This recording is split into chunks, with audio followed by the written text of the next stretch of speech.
few days since we did any sort of college football content here on the Air Tours Pod YouTube channel. And bluntly, it's because it's just a little bit of a slower time of year. Spring practice hasn't really started yet. It's worth noting, by the way, a lot of these college football powerhouses, Tennessee, Alabama, etc., are good at basketball this year. Nebraska might make the NCAA tournament. So it feels like everybody's kind of into basketball right now. Everybody's enjoying the moment. We're kind of riding that wave, etc. But there is still some news that I do want to get to. And I thought there was something interesting that came out of Alabama this week. Alabama, as we all know, first time they've had a coaching change since 2007. And why I bring it up is because something interesting happened this week that certainly hasn't happened since before Nick Saban became the head coach at Alabama. It is that we got the spring practice schedule for Alabama. And for the first time since 2006, assistant coaches will be available to the media. It was interesting seeing the reaction from the local guys and girls that cover that team every day of like, oh my goodness, we get to talk to assistants and we get to do this and we get to do that. And let me say this, is that we'll get to why I'm here in a minute, but I get why Nick Saban made the decisions that he did. One voice coming out of the building, only that's mine. That's how we operate things. I also think it's kind of cool, though, how Kalen DeBoer is kind of evolving with the times and kind of understands, like, bluntly, that, hey, most of the media, they're there to do a job, but they also, like the local media especially, like, it's good for their business if Alabama is successful, so let's help them do their job, and hopefully, it's a symbiotic, positive relationship. So I bring it up because for the first time in forever, Alabama assistant coaches are speaking.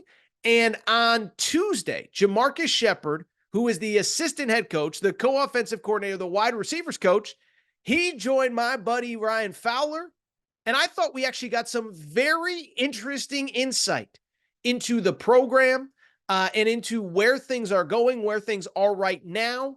And I kind of just want to react to some of the stuff that Jamarcus Shepard said to Ryan Fowler, Tide 100.9, the Game, Fox Sports Radio affiliate, what he said in his interview a few days ago. So Jamarcus Shepard said a lot of different things. By the way, I don't think I called him Jamarcus Russell. If I did, I apologize because I almost said it right there. But Jamarcus Shepard joined my buddy Ryan Fowler, and I just want to react to some of the stuff that he said because I found it to be very interesting. First off, I thought this was especially interesting, okay? So Ryan asked specifically about the offense, how it works. Ryan Grubb has obviously been a big topic of conversation over the last couple weeks because Ryan Grubb was the play caller, the offensive coordinator at Washington. He's been Kalen DeBoer's right-hand man. And so Ryan kind of asked Jamarcus Shepard, just tell us about how the process works, what your role now becomes. And I thought he had a very interesting answer. So this is what Jamarcus Shepard said about play calling, responsibility, etc. on the Game, Tide 100.9. He said, we'll collectively game plan and make sure that in third down, red zone, first down situations, making sure we're in the right calls. Additionally, being sure we're bringing fresh ideas to the table that fit us. That is something that is important, something that we've done over the past couple of years with Nick Sheridan, who's obviously now the offensive coordinator, myself and Coach Grubb when we're all together. We all did a good job of bringing fresh ideas to the table and breaking it down so it truly fits the identity of the offense that Coach DeBoer created. That's important. I will certainly be involved in every aspect of its entirety. Coach Sheridan and I will do our best to come up with the right game plan and make sure that we're prepared and ready on Saturday. All right, so to some of you, that probably just, it sounds like coach speak, whatever. I actually thought there was a ton of very interesting information out of that quote. And I think more importantly, I think it myth busted a lot as well. So there has been this perception since Ryan Grubb took the offensive coordinator job, came down to Alabama, did that one booster event, and then just disappeared into the ether. Oh my God, Alabama screwed. The offensive coordinator didn't want to come. It's a sinking ship. Nobody believes in Kalen DeBoer, whatever.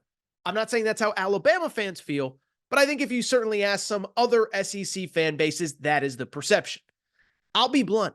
That has never been my perception. And to take it a step further, Jamarcus Shepard just confirmed exactly what I thought.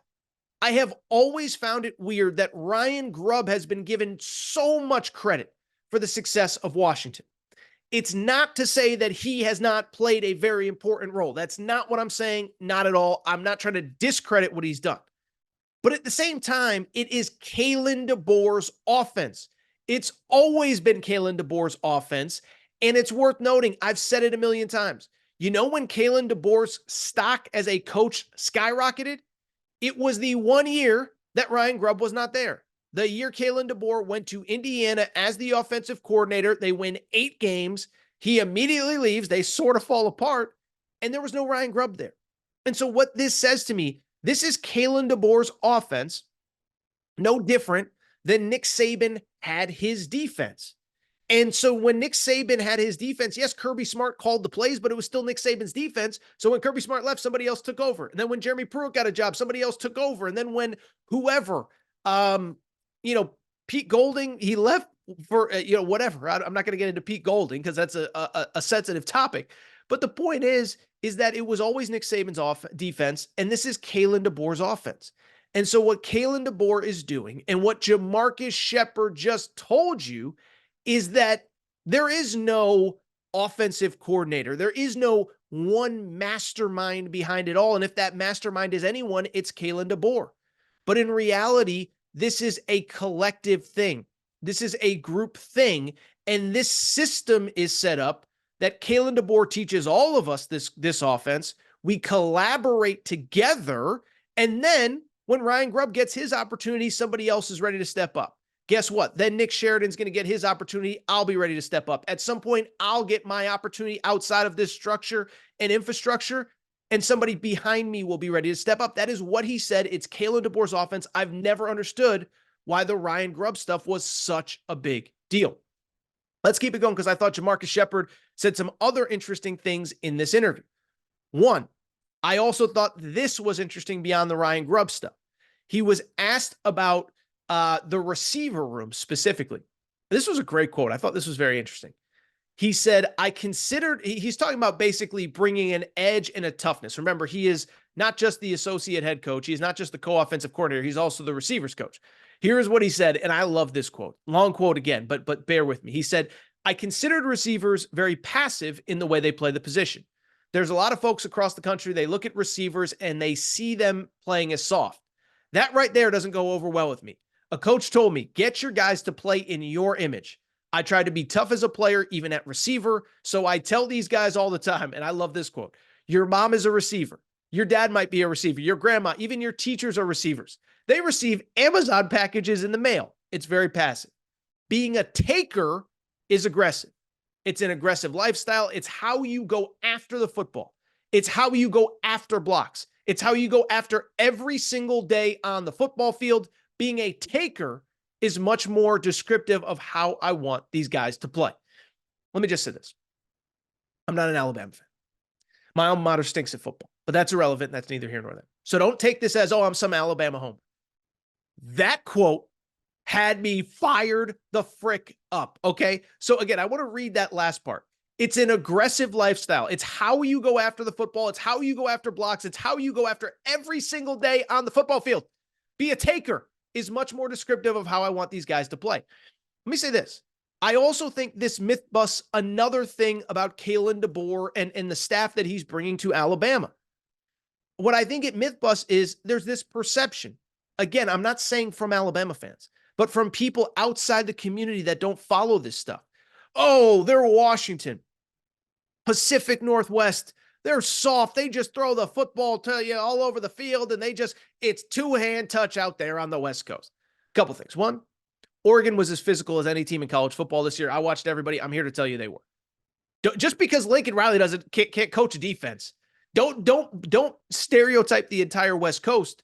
But it goes back to what we've said about Washington since really even before Kalen DeBoer got this job. Since we thought that Nick Saban was going to be the Alabama football coach in the fall of 2024. Don't stereotype, don't generalize this team and this program and this coaching staff. By the way, this is what I said in the lead up to the college football playoff. Everybody, Texas is too big and too physical. I'm like, I don't know. Washington looked pretty physical to me when they were running the ball down the throat of Oregon in the Pac-12 championship game. When they were running the ball down the throat of USC getting 7 yards per carry. I don't care how bad USC's defense is. When you average 7 yards a carry against a conference opponent, you are beating the crap out of them at the line of scrimmage. And so this will be a physical football team just because the countable stats, just because their rush defense wasn't this or their rush offense wasn't that.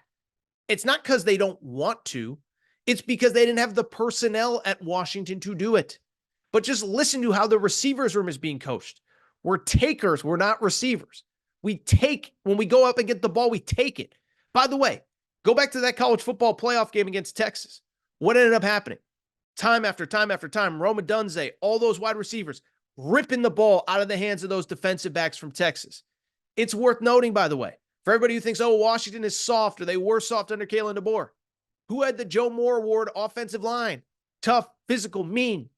Their starting center is transferring to Alabama and has the inside track to get that job. By the way, Jabbar Muhammad, that star cornerback, transferred, ended up at Texas. Like, if you can't play, if you're soft, if you're not physical, you can't transfer to Alabama and get a starting job. You can't transfer to Texas, who I thought was physical in its own right this past year, and get a job. And so I just look at this team and this narrative and this notion that they're somehow tough. By the way, I think I said Jabbar Muhammad's going to Texas. He's obviously going to Oregon. So I apologize about that, but it doesn't change the point. Stop telling me they're soft, because they're not. Finally, last thing, and I thought this quote was very good and very interesting, and let me explain why. I'm not going to read a lengthy, long quote, but basically Ryan kind of wrapped the interview with Coach Shepard, Jamarcus Shepard, and said basically asked him, why did you come here? And I thought this was interesting.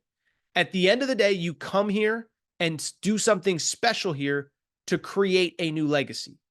Coach Saban left an immense legacy already here, and then he continued by saying, we want to start our own. Why does that matter to me? Why it matters, and I said this on Todd 100.9 the other day when I was on. I truly believe people are underestimating Kalen DeBoer and what he's capable of doing. But more importantly, I believe they're underestimating one simple fact. I think there are a lot of fans in a lot of SEC communities not named Tuscaloosa that are sitting there licking their chops, licking their lips, saying, it's finally our time. We're finally going to get him. This DeBoer guy is going to be in over his head. I don't see it that way at all.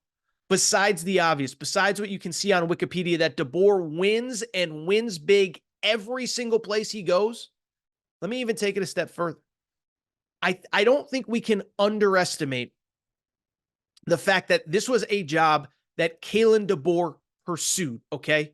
Listen, this guy could have stayed at Washington forever, been a legend, get a statue built if things continue that trajectory. I also think if he was looking for something he deemed to be a better job, there would have been other opportunities where he could have kind of gone in the side door, or it wouldn't have been the pressure cooker of being the dude to replace Nick Saban. Like Ohio State. If Ohio State has another really bad's relative for Ohio State. But like if Ohio State loses to Michigan, doesn't win the Big Ten, doesn't compete for a national championship this coming year, like Ryan Day might be out. I don't think he'll get fired, but I don't think it's out of the realm of possibility. So Kalen DeBoer could have waited for that job and said, you know what? Let me see. Maybe I can get in at Ohio State when it's a little bit lower and the expectations aren't as high. Maybe I can replace Jim Harbaugh at Michigan. Yeah, they won a national championship, but they're losing a lot. And this guy just said, no, I want the responsibility. I want the privilege of replacing the greatest coach to ever do this. I'll be honest. One thing I was wrong on through the years, I thought it'd be tough to replace Nick Saban. I didn't think there was going to be a long line that wanted the responsibility of replacing the greatest coach that has ever lived in college football. Instead, it was the opposite. A guy that played for a national championship, a guy that won what? What did he go? 25-3 in his 2 years at Washington? A guy who's going to the Big Ten, who could have had success next year. He said, I want that responsibility, and I'd be excited if I was a Bama fan. If you enjoyed this video, do me a quick favor. Make sure to subscribe to the Aaron Torres Pod YouTube channel. New videos, new clips going up every single day. Also, make sure you're following the Aaron Torres Pod. New episodes every Monday, Wednesday, and Friday.